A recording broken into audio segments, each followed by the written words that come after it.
시청자 여러분 안녕하십니까. OBS 초대석의 홍원기입니다. 이탈리아의 철학자 움베르토 에코는 축구가 열리는 날에는 혁명이 일어날 수가 없다 이런 얘기를 했습니다. 그만큼 축구가 대중들에게 갖는 매력은 대단하다라는 의미일 텐데요. 자, OBS 초대석 오늘은 프로축구 시민구단의 새로운 패러다임과 새로운 대안을 찾기에 분주하신 분이죠. 그리고 또 성남시의 수장이기도 합니다. 이재명 성남시장 모시고 말씀 나눠보도록 하겠습니다. 민주사회를 위한 변호사 모임 국제연대위원, 성남참여연대 집행위원장, 민주당 중앙당 부대변인과 성남분당갑 지역위원장, 민선 5기 성남시장을 거쳐 재선에 성공해 성남을 이끌고 있는 이재명 시장. 시민구단 최초로 2014 FA컵 우승, 팬들의 손으로 제작된 2015년 유니폼, 지역사회 공헌에 앞장서는 성남 시민축구단. 진정한 시민구단으로 재정 건전성 확보를 위한 방안은 무엇인지. 전국 최초 시민 순찰대 창설로 안전성 강화. 공공산후조리원 설치로 의료 공공성 확충. 혁신과 창의력이 넘치는 교육의 공공성을 통해 일자리 창출과 복지정책 확대 방안은 무엇인지.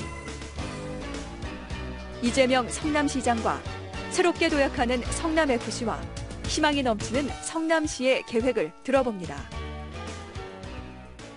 예, 이재명 성남시장 모셨습니다. 안녕하십니까? 네, 반갑습니다. 이재명입니다. 설 연휴 잘 보내셨는지요? 역시 명절이라고 하는 거는 부담과 기쁨이 함께하는 것 같습니다. 이게 오늘은 성남시장보다는 프로축구 성남FC 시민구단이죠. 네. 구단주로 모셨습니다. 네. 특별히 프로축구 또 이렇게 축구에 이렇게 애정이 많으신 걸로 알고 있는데 먼저 성남FC 소개를 좀 해주실까요? 역시 축구라고 하면 이제 국민 스포츠 아니겠습니까? 뭐 당연히 관심이 있는데 우리 성남시가 작년에 성남 1화 구단이라고 하는 기업 구단을 이제 본의 아니게 인수하게 됐습니다. 그 후부터 우리 성남시 투자가 주가 된 우리 시민들의 구단, 성남 프로축구단, 성남FC가 탄생하게 됐습니다. 예, 본의 아니게라는 의미는 어떤 의미인가요? 원래 이제 프로축구라고 하는 건 이제 기업 구단이 중심인데 그렇죠. 현재 여러 가지 사정으로 시도민 구단들이 많이 창단되고 있고 특히 우리 성남시 같은 경우는 1화 구단이 특정 종교적 색채가 있다 이렇게 해서 많이 좋은 성적을 내면서도 많은 팬들은 끌어모으지 못했습니다. 성남시에도 그렇게 뭐 정착했다고 보기가 어려웠는데 내부 사정으로 인해서 이 구단이 사라질 위기가 됐습니다. 이걸 시가 인수하라는 요구도 있었고 또 그걸 왜 인수하느냐라는 반론도 있었는데 결국은 인수할까 말까를 고민하고 많은 시간을 보내다가 결국은 대한민국 축구 발전을 위해서도 필요하고 우리 성남시의 이 통합과 또 성남시 홍보를 위해서도 결코 나쁜 수단은 아니다라는 유용하다는 판단이 들어서 저희가 막판에 인수하게 됐는데 그 과정이 상당히 드라마틱한 요소가 있었습니다. 네. 결과적으로 잘한 판단이었다 이런 생각 드시는 거죠? 지금은 잘했다는 생각이 들고 있습니다. 예, 그렇습니다. 성남FC 아까 말씀하셨던 것처럼 성남 1화실의 상당히 명문 구단이었습니다. K리그 7차례 우승, 또 FA컵도 우승을 했고요. 아시아 챔피언스 리그 2번이나 우승했습니다. 그런데도 불구하고 좀 정착하지 못했다 이렇게 말씀을 하셨는데 작년에 시민구단으로 태어나간 그 과정 드라마틱하다라고 말씀을 하셨는데요. 조금만 좀 재미있는 에피소드 소개해 주실까요? 이게 이제 재작년 하반기부터 이제 통일그룹에서 이제 지원이 사실상 중단이 되면서 이제 이거를 사라지게 하느냐. 공중 분해될 위기였군요. 아니면은 이제 성남시가 인수하느냐. 뭐 인수할 기업이 없으니까 이제 그 논란이 시작됐습니다. 그런데 이 프로축구단은 이 도시를 중심으로 한 구단이기 때문에 도시를 옮긴다는 건 상상할 수가 없습니다. 그렇죠. 있거나 없거나 둘 중에 하나입니다. 그래서 성남시가 인수하거나 성남시를 연고로 하는 기업이 이제 운영하겠다는 기업이 나타나지 않는 한 사라질 수밖에 없는 상황이죠. 그래서 저희는 이제 예산 투자의 이제 규모 문제라든지 또 효율성 이런 것들을 따져볼 때 시가 프로축구단을 할 필요가 있느냐라는 생각을 했고 또 그러다 보니까 이 축구를 사랑하는 대한민국 축구계 또 축구 팬들 입장에서는 사라지게 할 수는 없지 않느냐. 이 명문 구단을 대한민국 최고의 팀이었다고 하지 않습니까? 이걸 성남시가 인수하려는 압력이 매우 높아졌습니다. 저도 고민이 많았는데 처음에는 인수를 이제 신중하게 정말 고려를 했는데 뭐 예를 들면 정치권의 반대, 또 일부 예산 과다 투자를 우려하는 시민들의 반대 이런 것들이 있어서 또 저희가 안 하는 쪽으로 이렇게 방향선회를 하니까 이 구단을 다른 도시에서 뭐 이렇게 인수하겠다. 이름은 쓸 수 없지만 했는데 이제 축구계 입장에서는 성남 축구단인데 옮기면 성남 축구단이 아니지 않습니까? 그래서 프로축구연맹 또 축구협회 측에 강력한 요청도 있었고 또 마지막 순간 이제 없어지느냐 마느냐 하는 순간이 되니까 이제 인수하라는 요구가 많이 높아졌습니다. 그래서 의회에서도 소위 성남의 야당 측에서도 인수해야 된다는 요구가 높아지고 해서 자연스럽게 우리 지역 주민들의 의견이 인수하자는 쪽으로 모아져서 저희가 인수 결단을 하게 됐습니다. 팬들의 목소리도 뭐 특히 성남을 사랑하셨던 팬들은 굉장히 절실하셨을 것 같아요. 그야말로 울고불고 했습니다. 그렇군요. 시민 구단 하면 시민에 의해서, 시민을 위해서, 시민들에 의해 운영이 돼야 하는 구단인데, 이제 일각에서는 시민 구단, 특히 이제 프로축구단이 시민 구단이 되어버리면, 자연히 지자체가 운영을 하고 시장이 구단주가 되는 거 아닙니까? 그러다 보면 시장도 정치인인데, 야, 이거 게다가 4년 만에 한 번씩 시장 바뀔 수도 있는 건데, 정치적으로 뭐 이용당하는 거 아니냐, 또는 입김에 휘둘리는 거 아니냐, 이런 시각도 있을 수밖에 없거든요. 어떻게 생각하십니까? 있을 수밖에 없는 정도가 아니라 사실 많지요. 그런데 그거는 결국은 이제 이 구단주, 이 시민구단의 구단주, 즉 자치단체장의 생각이 중요한 것 같습니다. 작은 이익을 노릴 것이냐, 아니면 큰 이익을 노릴 것이냐는 차이인데요. 저도 정치인이기 때문에 이걸 통해서 제 정치적 이익을 고려하지 않는다라고 하면 거짓말이죠. 다만 저는 이 축구단의 성공을 통해서 제 실력을 검증받고 인정받고 싶습니다. 그게 더 큰 정치적 이익이다라고 생각하거든요. 그런데 그게 아니고 예를 들면 통상적으로 보여지는 것처럼 그 구단 프론트에 사람을 심고 자기 사람을 심고 능력 없는 사람 심고 불필요한 사람인데 꽂아놓고 또 축구 선수도 그렇게 합니다. 뭐 실력은 없는데 아는 사람이라고 집어넣고 어쩌면 대한민국 축구의 문제점이기도 합니다. 예를 들면 거스 히딩크라든지 이번 슈틸리케 감독이 이 성공하는 이유는 연고라는 게 없고 오로지 실력만으로 선수를 선발해서 기회를 줬기 때문에 실력 있는 선수들이 그야말로 목숨 다해 뛰니까 좋은 성적이 나는 거거든요. 근데 똑같은 선수들을 가지고 다른 사람이면 성적이 잘 안 납니다.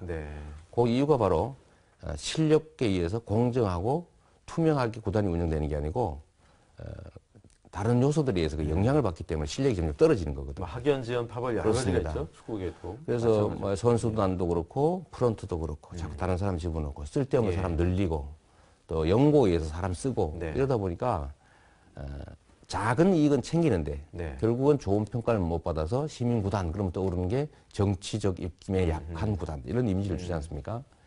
저도 그 문제를 정확하게 알고 있습니다. 그래서 저는 정치적 이익을 추구 안 할 수가 없는데 다만 제가 성남시정을 이번 민선 5기에 잘 꾸려서 좋은 평가를 사실 받았기 때문에 더 높은 지지율로 제가 재선이 됐고 이 축구단 문제도 그런 공정하고 투명한 구단 운영을 통해서 정말 제 실력을 발휘하는 선수들이 제 실력을 발휘할 수 있도록 만들어주면 저는 좋은 성과를 낼 거라고 확신합니다.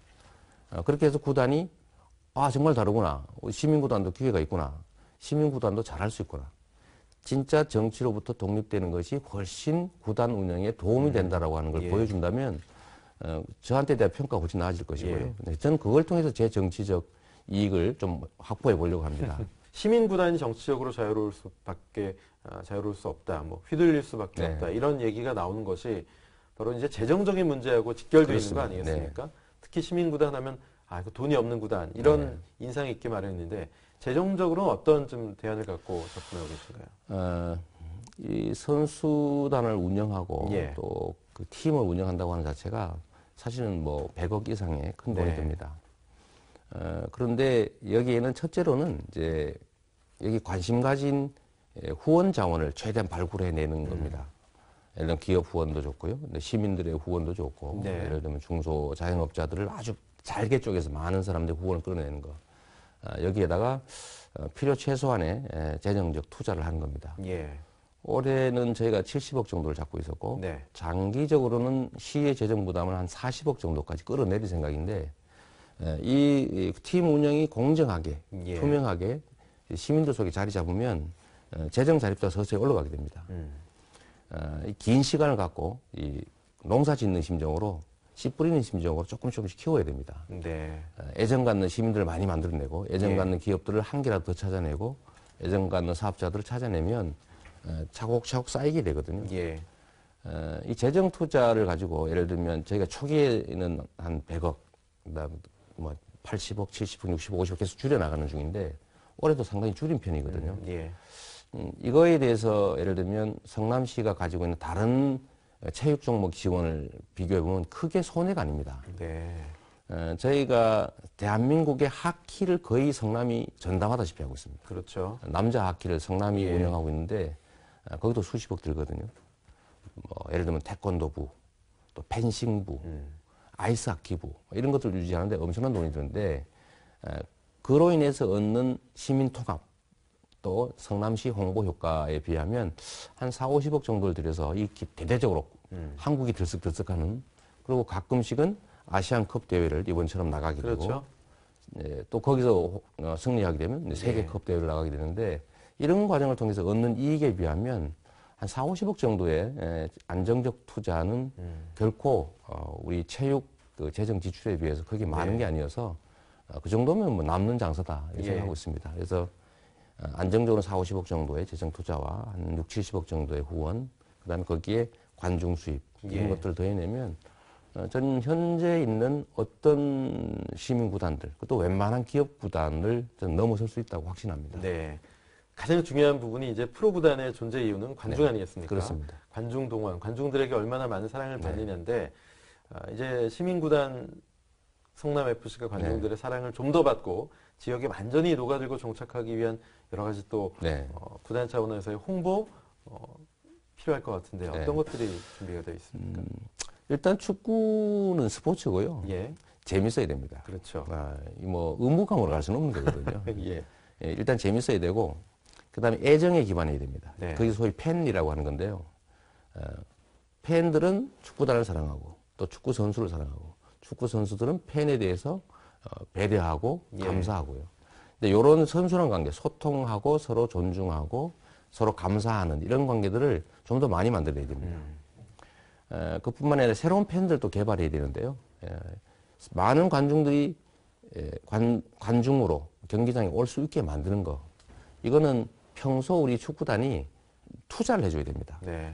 잔뿌리 심듯이 한 명 한 명한테 정말 애정을 가지고 정말 대우해주고 또 오면 즐겁게 해주고 가면은 소위 사후 서비스 잘하고 또 평소에 관계 맺고 또 지원도 하고 또 예를 들면 동네 뭐 한 5, 6세 이런 유소년 축구단들 많지 않습니까? 네. 그런 데가 사인도 한 번씩 해주고 또 가끔 이제 원포인트 레슨도 좀 하고 말이죠.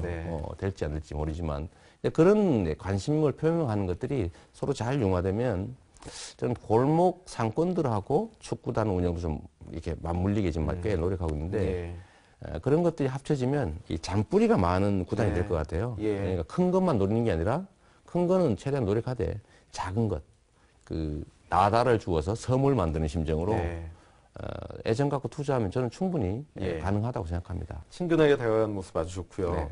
여성가족부로부터 상을 받습니다. 민관협력사업 우수기관 여성가족부 장관상을 받으셨는데 기분 상당히 좋으셨겠어요. 그렇죠. 저는 이 스포츠라고 하는 게 그냥 내 혼자 가가지고 혼자 즐기다가 이게 아니라 축구는 좋은 것이 온 가족들이 갈 수 있다는 거죠. 그렇죠. 특히 나이가 어릴수록 축구를 좋아하지 않습니까? 그래서 어린 자녀들 손을 잡고 주말 나들이 겸 또 저녁 그 외출 겸 해서 와서 게임을 보고 온 가족들이 즐기고 가족 간 화합하고 또 한때를 보내는 그런 시간을 줄 수 있다면 참 좋겠다는 생각이 들었는데 저희가 그렇게 할 수 있도록 가족 단위들이 가족들의 손을 잡고 이 경기장에 와서 한때를 즐길 수 있게 만드는 프로그램을 최대한 많이 만들려고 합니다. 그러니까 저희가 가족들 같이 오면 할인도 해줍니다. 혼자 따로따로 가면 다 받는데 손잡고 가면 더 깎아주는 거죠. 그런 거 권장하는 거예요. 이런 게 이제 아마 여성가족부 입장에서는 되게 모범적인 사안으로 보였던 것 같습니다. 예. 스포츠가 가지는 기능 중에 제일 큰 기능이 통합의 기능인데 네.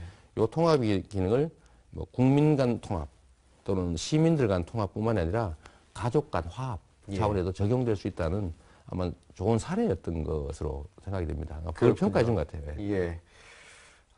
아마 이때 이재명 시장께서 가장 많은 언론의 주목을 받지 않으셨나 하는 생각이 듭니다. SNS를 통해서 프로축구 연맹과 좀 날을 세우셨거든요. 연맹을 비판했고 또 상벌위원회 회부되셨고 징계도 받았죠. 예, 징계도 받으셨어요. 상당히 좀 격앙되셨던 것 같아요. 예, 그때 얘기 좀 해주세요. 네, 처음에는 아니었죠. 처음에는 저희가 이제 FA컵을 우승했기 때문에 이제 아시아 챔피언스 리그를 나가게 됩니다. 그렇죠. 출전권이 좋죠. 출전 의무기도 하죠. 출전해야죠. 근데 이게 상당히 많은 비용과 또 우수한 선수가 필요합니다. 가서 뭐 전판 다지고 왔다 이럴 수는 없지 않습니까? 그렇죠. 그러려면은 이제 일정 규모의 선수 스쿼드, 선수층이 있어야 되고요. 왜냐하면 국내 리그를 같이 뛰어야 되니까. 그다음 비용도 예산도 좀 필요하고. 그런데 이 K리그 자체에서는 저희가 하위권을 맴돌고 있었습니다. 그때 뭐 강등이냐 아니냐 했었습니다. 근데 만약에 강등이 되면 예산을 지원을 과거처럼 할 수가 없지 않습니까? 그러면 예산을 대폭 삭감하고 선수를 막 해고하고 뭐 내보내고 이래야 될 판인데 그 기로에 서게 된 거예요. 그래서 제가 이제 공정한 심판, 경기의 핵심은 공정합니다. 안 그랬으면 좋겠다. 옛날에 그런 일이 있었지 않냐. 조심하자. 이런 취지의 글을 썼는데, 그게 이제 저희는 선수들도 좀 격려하고, 시민들의 결집도 좀 끌어내고, 이런 용도로 시작을 했는데, 그게 아마 기존 축구계를 격분을 시킨 모양입니다. 우리를 무시하는 거 아니냐. 뭐 그런 면도 있었겠죠. 그래서 저희 이제 징계 논의가 되기 시작했는데, 제가 또 징계를 한다는 걸 들으니까 화가 나기 시작했어요. 리그라고 하는 거는 이 구단의 연합체다. 대한민국이라고 하는 나라가 국민의 연합인 것처럼, 그죠? 근데 대통령이라고 국민 함부로 하면 되겠어요? 대통령에 대해서 국민은 욕할 수 있는 거죠. 왜냐면 모성으로 뽑아놓은 거니까요. 그런데 K리그 자체는 비평하면 안 된다? 어느 장소에서도 아무 때나 하면 안 된다. 성역이어서는 안 된다. 그렇죠. 이제 그런 취지여서 제가 이건 아니다. 이건 민주성의 원리에 반하는 거다. 리그 본질에 반하는 거다. 이래서 징계가 수용할 수 없다. 그리고 이 조항 잘못됐다. 이렇게 해석하면 안 된다. 이렇게 해서 충돌이 발생했었죠. 근데 K리그 입장에서는 이제, 제재할 필요를 느꼈던 것 같고요. 결국은 뭐 저희 구단이 경고 정도, 최하위 징계를 받았는데 제가 그걸 끝까지 한번 다투어서, 비평할 수 있는 거다. 왜냐하면 리그의 주인은 구단이다. 구단이 리그 운영이 잘못되면 흉볼 수도 있는 거고. 지적할 수도 있는 건데 그 자체를 막는 건 문제다고 생각했습니다만은 이게 제가 마지막까지 싸워서 얻을 수 있는 뭐 개인적 이익을 떠나서 좋은 점하고 이게 계속 분란으로 갔을 때 이렇게 되는 것들을 비교해 보니까 제가 그냥 수용하는 게 낫겠더라고요. 그래서 마지막에 그냥 그 재심 취소하고 그냥 받아들이고 원래는 차라리 제명해라 이렇게 세게 말씀을 하셨는데 요번 기회에 확 뜯어고치자 이렇게 마음먹었는데 이제 K리그 측에서도 약간 개선된 진전된 조치들이 나왔고요. 생각도 바뀌고 대화도 하고 하니까 또 오해도 풀리고 화도 풀리고 서로 그래서 조용히 잘 정리됐습니다. 이것이 뭐 계기가 돼가지고 앞으로 좀 더 진짜 공정한 경기도 볼 수 있을 것이고요. 또 성남이 최근에 FA컵 우승이라는 사고를 한번 쳤습니다. 사실 축구에서 뭐 칼레의 기적 이런 얘기 하잖아요. 프랑스의 뭐 4부 리그 팀이 프랑스컵 결승에 몇십 년 만에 올라갔던 영화 같은 이야기인데 칼레의 기적을 만들어냈습니다. 당시에 어떠셨습니까? 제가 마지막 경기를 다 봤죠. 4강 결승전 뭐 제가 다 봤는데 정말 저도 그때 감격적이었어요. 저희는 객관적 전력은 사실 떨어지거든요. 예를 들면 서울, 뭐 전북 이런 데 떨어지지 않습니까? 근데 그걸 이제 마지막까지 다 격파하고 FA컵에 우승을 했는데 우리가 지금 뭐 강등 되냐 마냐 이러고 막 스트레스 쌓이고 갈 때마다 지고 막 이래 화가 또 나고 그래도 구단주가 되니까 축구 팬으로 볼 때가 또 다릅니다. 이게 한편이 돼 있거든요. 근데 그 두 경기 예. 준결승과 결승을 봐서 이기는 그 순간에 예. 승부차기로 이겼는데 예. 그래서 진짜 기적같이 이겼어요. 기적같이 이겼죠. 예. 그러니까 이게 재미가 있는 거예요. 그래서 이번 아시아 챔피언스 리그도 이제 저희 예선전은 뭐 충분히 그 통과할 수 있는 전력을 갖췄다고 생각합니다. 예. 준비도 됐고 이제 8강전 들어가면 그때부터는 이제 그 다시 기적에 도전하게 되는데 예. 또 다른 기적이 또 있을 거라고 저는 믿습니다. 자, 기대가 많이 되는데 2월 24일인가 첫 경기가 그렇습니다. 예. 내일 모레 되죠. 예. 저도 한번 가보려고 합니다. 네. 가서 격려도 할 겸, 예. 그다음에 이 응원도 할 겸. 예. 제가 초기에는 제가 가면 이긴다는 그런 게 있었는데 나중에는 제가 가면 지더라고요. 그래서 제가 경기를 마지막에 거의 안 갔습니다. 그 징크스라는 게 또 있잖아요. 있어요. 예. 그래서 그럼 만들면 안 되잖아요. 네. 그래서 꼭 이겨야 되는 경우는 안 가는 경향도 있었는데 그때 숨어서 오셔야 되겠네요. 숨어서 봤죠. 예. 사실 그 아까 말씀하셨듯이 이제 리그가 3월 6일, 7일 시작을 하죠. 네. 아시아 챔피언스 리그 병행을 하려면 선수 네. 보강 전력 이거 성남이 전력 누수 있는 거 아닌가 걱정이 네. 있었는데 그래도 좀 알차게 선수 보강이 이루어졌던데요. 뭐 특히 그렇습니다. FA 대여라는 김도현 선수도 그렇습니다. 8년 만에 돌아왔고요. 팀 전력 어떻습니까? 작년에 비하면 많이 강화됐습니다. 네. 작년에 비하면. 그러나 저희가 이제 많은 돈을 들여서 우수한 선수를 사다가 이제 선수에 의존해서 경기를 할 수 있는 팀은 아닙니다. 네. 결국은 이제 투지, 훈련, 준비, 전략, 전술 이런 것들을 통해서 이제 예. 개인기 뛰어난 이제 기업 구단들이 이겨나가야 되는데요. 김두현 선수는 뭐 이번 FA 시장에 그야말로 그 돌풍의 핵이었지 않습니까? 최대어였죠? 어디로 가냐? 예, 최대어라고 불렀는데 이 김두현 선수가 다른 팀으로 가려고 하는 걸 저희가 마지막까지 기다려서 결국 낚아채는데 성공했습니다. 계약 직전에 아주 치열했겠어요. 그렇습니다. 그때 뭐 대기하던 기자들이 막 화내기도 하고 그랬죠. 막 이랬다 저랬다 뭐 발표 안 됐다 안 됐다가 네. 뭐 사실은 그렇게 치열했습니다. 예. 김도현 선수는 우리나라에서 자타가 공인하는 공격형 미드필더입니다. 그래서 대표팀의 핵이기도 했고요. 그렇습니다. 예. 성남이 친정인데 되돌아오게 됐고요.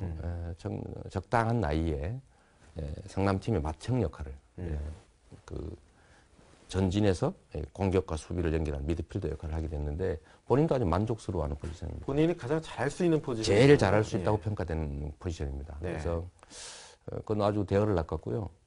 저희가 이제 공격 역량이 많이 좀 부족해서 네. 수비 역량은 괜찮았는데 예. 공격 역량이 많이 부족하다는 평가를 받아서 이번에 브라질에서 히카르도를 포함해서 뭐 루카스, 조르징요 요 세 사람을 저희가 영입했습니다. 그래서 저희가 삼바 트리오라고 이름을 붙였는데 네.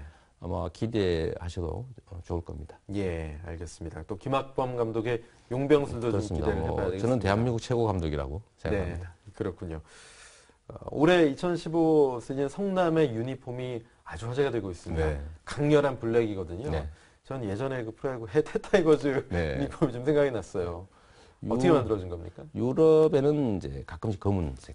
네. 이게 검은색이 영광과 권위를 상징합니다. 예. 위험이 있죠. 위험이 있습니다. 네. 그래서 우리가 이제 FA컵 3회 우승이제, 그 다음에 그 K리그 7번 우승한 국내 최강팀이었는데 그 영광을 한번 보여주자. 뭐 이런 것도 있고요. 또 저희는 이제 실용적 측면에서 뭐 우리 팬들이 막 입고 다닐 수 있게. 네. 그런 것도 있고. 제일 중요한 건 결국은 이 팬들이 스스로 만들어낸 그 운동복이라는 거죠. 너무 튀는 색깔이면 평소에 입기 어렵잖아요. 그렇습니다. 근데 실제 검은색은 엄청나게 튀는 색이죠. 네. 잘만 만들면. 네. 근데 이 처음 저희가 이제 노란색 중심의 1화 구단을 완전히 떼내기가 좀. 예전에 그런 색이었죠. 네, 미안해서 노란색을 좀 넣고 이렇게 만들었는데 그걸 그때 팬들이 그렇게 반대했어요. 완전히 검은색으로 가야 된다. 그래가지고. 그때 막 충돌했죠. 예. 그래서 이번에는 그 팬들이 하도 그러니까. 팬들이 한번 만들어 보세요. 그래서 이 웹툰 작가인 그 샤다라빠라고 하는 분이 아주 재미있는 분이신데 이분이 몇 사람들을 의견을 모아서 만들어낸 거예요. 그래서 아주 팬들은 팬 스스로 만들었으니까 좋아할 수밖에 없죠. 상당히 평가도 괜찮은 것 같아요. 그래서 이것도 팬들과 소통의 한 측면이라고 생각할 수 있겠고 또 팬들이 좋아하게 해줘야 되거든요. 선수보다 팬이 더 좋아해야 관중을 채우고 또 관중을 채워야 이게 널리 퍼져나가기 때문에 팬들의 참여를 저희가 확대하는 방향에서 만든 거라 의미가 있습니다. 저는 팬들이 기업구단, 참 우리 시민구단의 운영에도 참여할 수 있는 길을 터놨습니다. 여름엔 좀 더워 보이지 않도록 소재에는 좀 신경을 그래야 되겠죠. 예. 성남이 지금 클럽하우스가 없습니다. 네. 이 종합운동원 앞에 있는 체육회관 7, 8층 쓰잖아요. 네. 새롭게 클럽하우스를 만들겠다는 계획이 지금 추진되고 있는 것으로 알고 있는데요. 네. 예. 뭐 저는 무슨 일이든지 예. 하면 제대로 한다. 제대로 안 하려면 안 한다. 이런 주의입니다. 네. 우리 성남 프로축구단을 저희가 이제 만들어서 시민의 이름으로, 예. 성남의 이름으로 뛰지 않습니까? 성남의 이름으로 아마 가장 많은 활동을 하게 될 때가 아마 성남 프로축구단, 성남 FC이기 때문에 그 팀 자체도, 시설 자체도, 선수 자체도 정말 최고로 만들어주고 싶어요. 시민들의 자긍심이니까요. 기사들이 원래 중세에 어느 마을을 대표해서 나가면 그 사실 그 마을의 권위이기도 하잖아요. 그래서 그런 생각도 있고 해서 선수들의 편의 증진, 또 우리 성남 축구단의 위상, 또 성남 시민들의 자긍심 이런 것들을 종합적으로 좀 고려해서 분당에 지금 자볼드라고 하는데 정자로 예. 그 아주 뭐 성남의 중심 중에 중심 아닙니까? 네. 거기에 자볼드를 짓고 난 잔여 부지가 있습니다. 그래서 거기에 클럽하우스와 한 2면 정도의 축구장, 거기가 공원으로밖에 못 쓰게 되기 때문에요. 네. 그 다음에 나머지 이제 시민들도 와서 커피도 마시면서 축구단들 훈련하는 것도 좀 보고 또 애들도 데려와서 축구도 좀 할 수 있게 이런 시설을 지어서 아주 모범적으로 예. 보여주려고 합니다. 네. 선수들도 오고 싶어 하는 구단이 되겠네요. 그렇습니다. 예. 그 저희가 선수 영입하는 일들을 해보면 네. 연간 보수도 중요하지만 예. 어디 클럽하우스가 어느 수준이냐 이게 매우 중요한 역할을 한다고 그래요. 예. 그래서 거기를 잘 챙겨보려고 합니다. 예. 지난 시즌 말씀하셨듯이 FA컵에서 진짜 대박을 쳤지만 네. 사실은 이게 강등권이니 아니냐 네. 중계를 OBS에서 했는데 저희도 좀 조마조마하면서 그렇죠. 봤어요. 올해 전력 좀 상승했다라고 평가받고 있는데 어느 정도 리그에서 예상하십니까? 저는 뭐 기본적으로 K리그 자체에서는 예. 이제 상위 스플릿 정도는 넘어서야 된다고 생각하고요. 네. 상위 스플릿 안에 경쟁에서 어느 정도일까? 저희는 목표는 이제 중상 정도, 상위 중에서 중상 예. 정도. 뭐 최대한 저희는 뭐 우승도 한번 해보자 이런 예. 입장이고요. 축구라고 하는 게 그 객관적 실력이라고 하는 거야말로 네. 이런 거 말고 의지, 그다음에 열망, 예. 그다음에 이런 투지 같은 게 매우 중요하거든요. 네. 근데 그런 것들을 잘 섞어서 이제 그게 예를 들면 이제 뭐 저희가 그 클럽하우스도 만들고 예. 선수들 환경도 좋게 하고 예. 또 선수단 구성에서 감독에게 거의 정권을 부여하고 물론 그걸 스크린하는 장치는 저희가 또 만듭니다만 예. 그래서 장수가 부하 장수와 그 훈련을 시키게 되지 않습니까? 예. 그래서 그 권한도 최대한 보장하고 또 외부에서 압력받지 않도록 제가 잘 지켜주고 시민구단이 약간 나쁜 측면으로 정치적 개입을 얘기했는데 좋은 측면의 개입이 또 있습니다. 네. 제가 철저히 막을 수 있거든요. 개인 돈 들어가는 게 아니니까 그죠. 그래서 그런 것들을 통해서 지금 영입된 선수들하고 호흡 잘 맞추고 김학범 감독 뭐 학범선이라고 그러잖아요, 그죠? 예. 한국의 퍼거슨이다. 그래서 예. 그 정도로 열심히 공부하고 전략 전술이 뛰어난 네. 감독 아래에 있기 때문에 저는 예상보다 좋은 결과를 빚을 거라고 확신합니다. 예. 성남 FC 응원해달라고 한 말씀하시죠. 성남 FC는 이제는 아마 지는 경기보다 이기는 경기가 많을 거고요. 아, 예. 이 팬들에게도 경기장을 찾는 분들한테도 아까 말씀드렸던 재미와 네. 혜택도 많이 드리려고 해요. 예. 저희가 이제 경기장에 홍보할 경품 스폰서를 상당히 크게 잡아놨습니다. 아, 네. 그래서 운영 후원 말고요. 예. 경기 운영장의 상품, 네. 소위 경품, 요거를 후원할 아주 큰 회사를 하나 저희가 이제 교섭이 끝났기 때문에 예. 경품도 상상을 초월할 정도로 잘 마련해줄 네. 겁니다. 제가 지금 계획으로는 첫 경기에서는 차를 한 대 줄까. 아, 정말요? 그런 제가 좀 생각이 가봐야 있어요. 되겠네요. 오세요. 많은 분들이 네. 오셔가지고 네. 특히 가족들하고 많이 오셔서 네.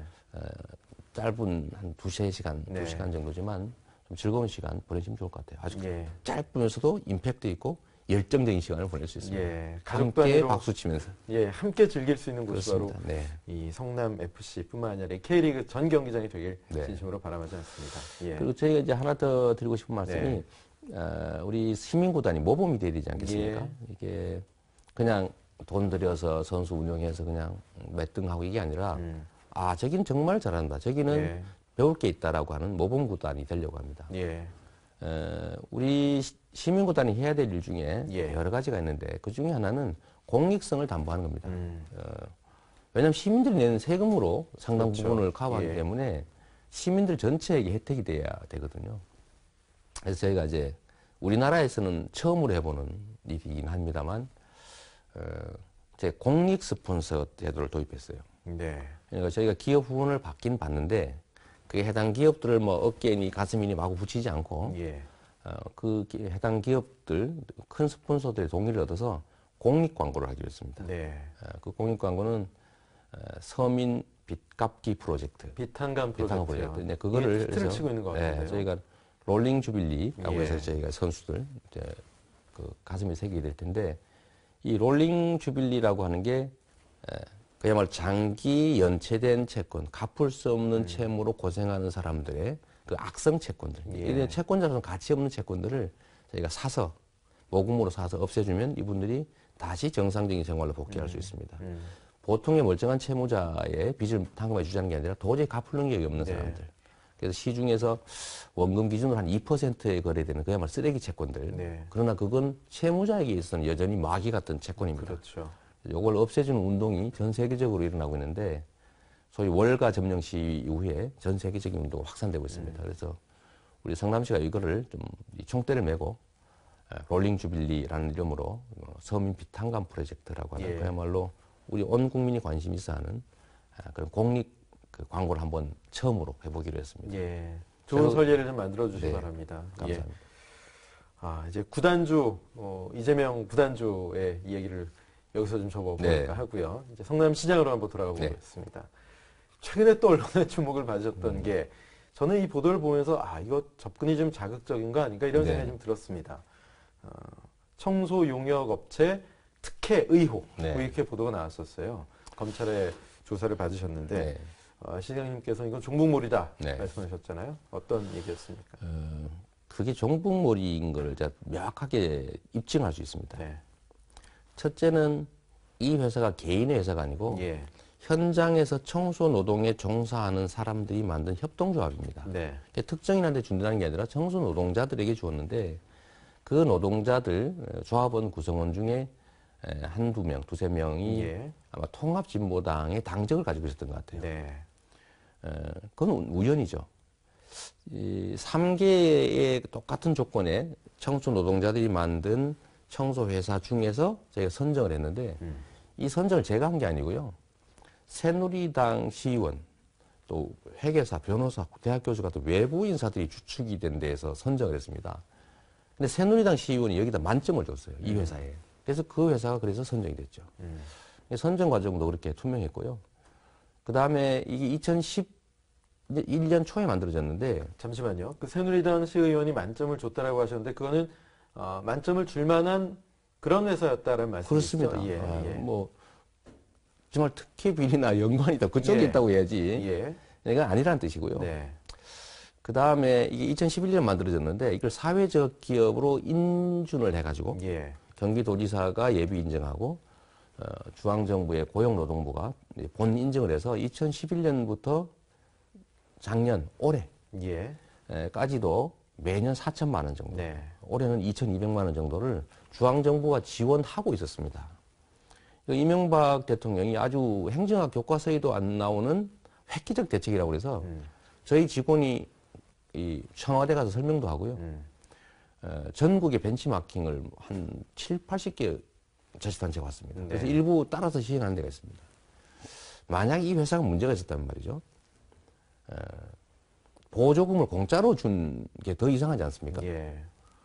2011년부터 이 회사에 대한 수사, 그러면서 뭐 성남의 종북몰이, 이재명 시장이 혹시 종북이 자금줄 아닐까, 뭐 혹시 특별한 연관이 있지 않을까, 문제 있는 회사 아닐까, 그게 아로로 가지 않았을까, 이런 자꾸 문제 제기를 하면서 저를 공격을 했는데, 만약 그게 사실이었으면 2011년, 2012년, 2013년, 2014년 문제될 때마다 정부가 지원을 끊었어야 됩니다. 지원이 중단이 됐어야 되겠죠. 근데 예. 전혀 안 하고 지금도 합니다.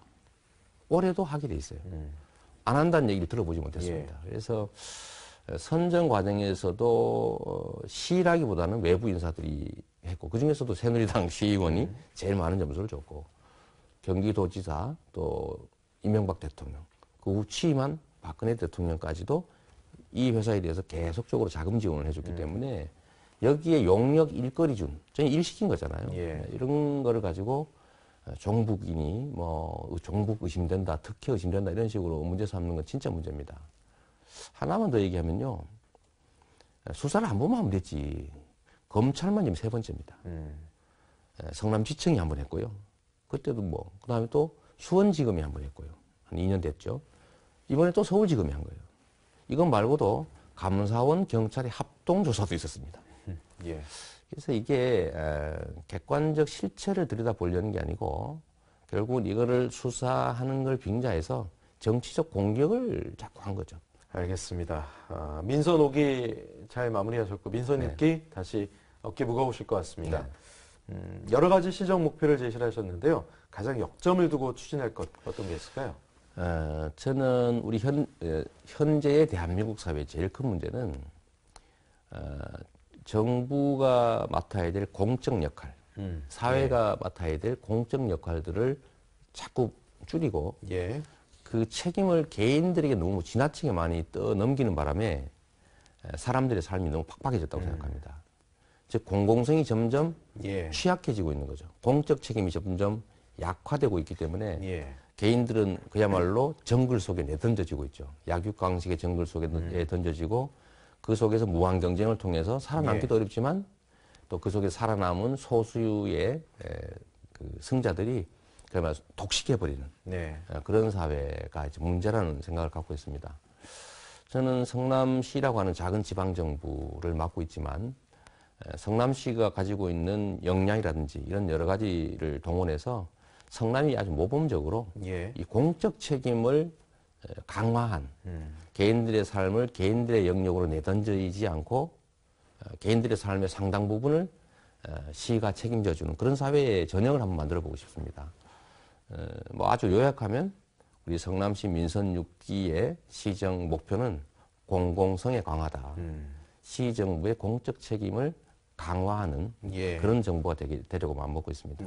그래서 공공성 부분에 3가지 방점을 찍으신 그렇습니다. 것이 안전과 교육 그리고 의료입니다. 그렇습니다. 특별히 이 3가지를 지목하신 이유가 있으신가요? 이 공공성 강화라고 하는 것은 아주 다양한 영역에서 논의할 수 있는 것이긴 한데 그렇다고 성남시가 모든 영역에서 다 책임을 질 수는 없겠죠.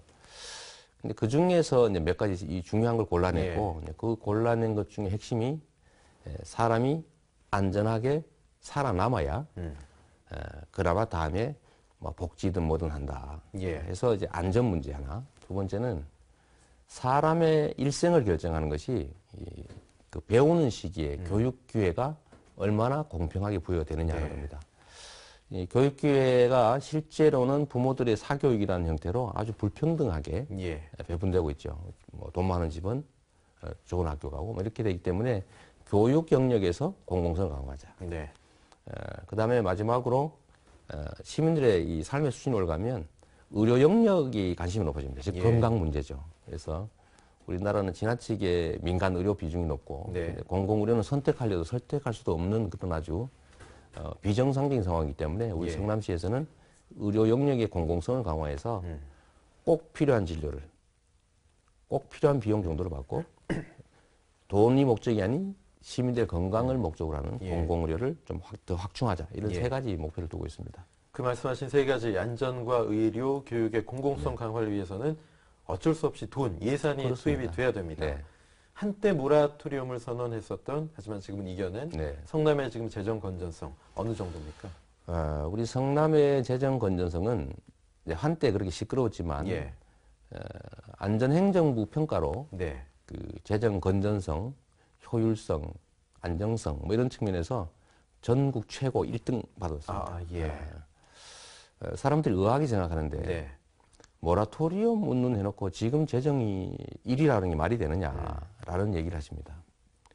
원래 부도가 나는 건 부자 기업이 부도나는 겁니다. 가난한 기업은 조심하기 때문에 부도 날 게 없어요. 이 부도가 나는 거는 재정력은 기초 재정력은 좋은데 허랑방탕하게 이 낭비하기 때문에 생긴 일이거든요. 방만한 예산 운영에 가져온 것이다 이거죠. 그래서 우리 성남시 정부가 제 민선 5기 때 매년 빚을 1,500억씩 갚았습니다. 현금으로. 예. 기존 예산을 저희가 늘릴 방법은 없습니다.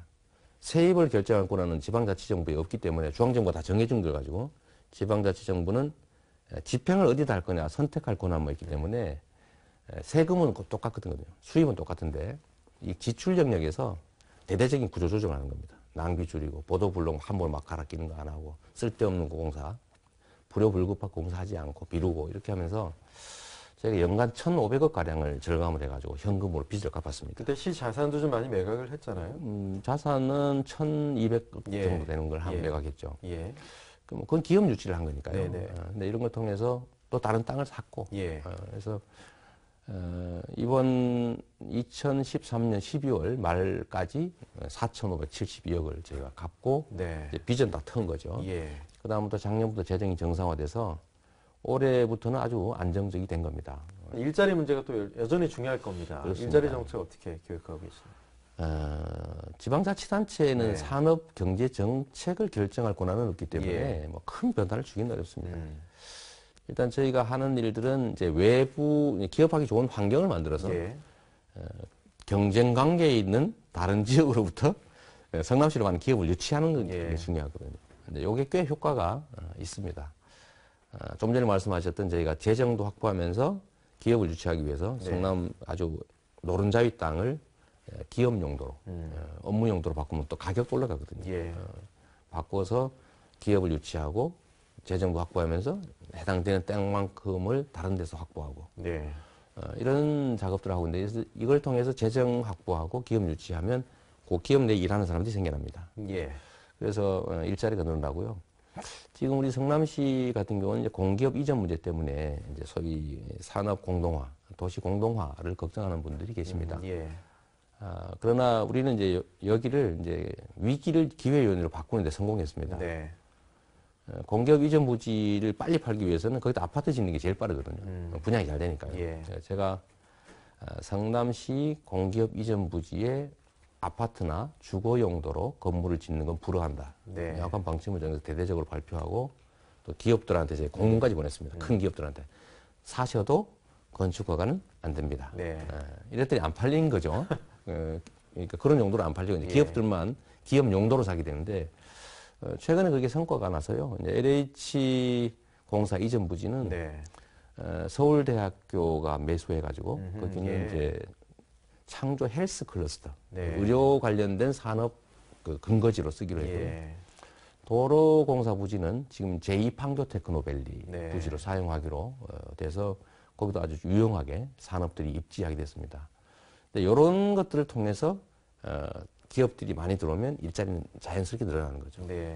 그다음에 미세한 이제 일자리 조정을 위해서 이제 미스매치, 그러니까 구하는 사람과 일하려는 사람이 연결이 안 되는 것들을 연결하기 위해서 이제 저희 일자리 센터를 운영하고 있는데 매년 전국 1등 우수상 받고 있습니다. 잘하고 있고요. 그 외에 뭐 우리 그 취업할 사람들의 뭐 교육 기회를 제공한다든지 이런 뭐 소소한 것들 또 각 동마다 직업 상담사를 성남시만 파견하고 있는데 그걸 통해서 구직 활동 지원하는 것 등을 통해서 어쨌든 일자리 부분은 뭐 자랑해도 될 정도 아닌가 싶습니다. 그렇군요. 판교 지역의 교통난 해소 또 관광 자원 개발을 위해서 트램이라는 게 생긴다는 얘기를 들었습니다. 노면 전차잖아요. 그렇습니다. 어떻게 되고 있습니까? 제가 그 트램을 한번 보기 위해서 이제 뉴질랜드, 호주도 한번 직접 갔다 왔는데 트램 이게 아주 예쁘고 아주 편하고 그야말로 환경적으로 아주 그 오염도 없고 아주 좋은 교통시설입니다. 평화로워 보이잖아요. 그렇습니다. 속도도 빠르지 않습니다. 보통 한 25km에 30km 정도를 다니는데 이게 버스 막 섰다가 막 밀리는 데서 다니고 이거보다 더 빠릅니다. 사실은. 평균적으로. 그래서 저희가 분당 판교에는 판교역 중심으로 테크노밸리로 가는 거기가 출근난이 좀 있습니다. 그래서 거기 교통난도 해소할 겸해서 기존의 이제 광폭의 보행자 전용 도로에 트램을 설치할 공간들이 미리 확보되어 있습니다. 아주 싼 비용으로 트램을 연결할 수 있어서 요금을 아주 싸게 받고도 큰 적자 없이 운영할 수 있다고 하고요. 이거를 저희가 이제 백현유원지라고 하는 남쪽 방향으로 또 연장을 하게 되면 그곳에 이제 호텔 컨벤션 센터 예. 이런 거 짓게 될 텐데 그쪽으로도 교통이 많이 아주 소통이 원활해지지 않을까 싶은데 아마 관광 자본으로도 예. 유용할 것 같습니다. 많이 놀러 오시면 좋을 것 같아요. 예, 그렇군요. 속도도 좀 빨라서 네. 2017년 정도면 아마 타실 수 있을 겁니다. 네. 이재명 시장님 하면 또 유명한 인권 변호사시기도 했는데요. 좋은 책 한 권 좀 소개해 주시죠. 연휴도 이제 끝나가고 하는데요. 제가 우리 성남에 사신 조정래 선생이 쓰신 네. 정글만리라고 하는 책 한번 예. 추천해 드리고 싶어요. 재미있기도 하고 네. 중국 사회를 아주 속살까지 들여다볼 수 있는 네. 좋은 재료인 것 같습니다. 아마 지금까지는 미국 중심의 세계 질서였고 또 우리는 거기에 맞춰서 살면서 기회를 찾아왔는데 이제는 중국 중심의 사회로 예. 상당히 많이 이동하게 될 테고 또 우리하고 지리적으로 너무 가깝고요. 우리 사회에 미치는 영향이 너무 크기 때문에 그 사회를 이해하는 것도 아마 앞으로 인생 설계하는데 큰 도움이 될 것 같습니다. 예. 의미년 새해가 밝았는데요. 시청자 여러분께 또 성남 시민 여러분께 새해 인사 좀 한 말씀 해주시죠. 네. 예. 네, 반갑습니다. 우리 OBS 시청자 여러분, 또 우리 성남 시민 여러분, 뭐 성남 시민 아니시더라도 시청하시는 분들에게 올해는 좀 희망이 있는 해였으면 좋겠습니다. 작년은 참 세월호 뭐 포함해서 참 격변의 시기였고 좌절이 많은 시기였다고 하면 올해는 좀 희망이 넘치는 그런 해가 됐으면 좋겠고요. 근데 이 희망이라고 하는 것은 주어지는 것이 아닙니다. 우리가 각각 개인이 살아가기 위해서 열심히 노력하는 부분들이 있는데 사적인 능력, 개인적인 역량을 강화하기 위한 노력도 참 중요하지만 거기에 덧대서 우리 공적 문제에 대한 관심을 높이는 것, 즉 우리가 세금 내서 운영되는 국가의 운영, 또 도의 운영, 우리 성남시의 운영, 또 각자가 속한 자치단체들이 어떻게 운영되는지에 대해서 깊은 관심을 가지고 자세히 들여다보고 거기 의견 내고 잘못된 거 고쳐나가고 하면 우리의 삶도 참 많이 개선될 수 있다고 생각합니다. 어떤 지도자가 그 사회를 맡느냐에 따라서 나라가 흥할 수도 있고 망할 수도 있다는 것은 고금의 진리입니다. 시민 여러분들께서도 금년은 우리 사회, 지역사회 또 우리 대한민국의 문제에 대해서 좀 깊이 고민하고 참여하는 그래서 우리 모두의 꿈 또 우리 다음 세대의 꿈들이 이루어질 수 있는 그런 기회 공평한 사회 됐으면 좋겠습니다. 새해 복 많이 받으십시오. 감사합니다. 네, 오늘 귀한 시간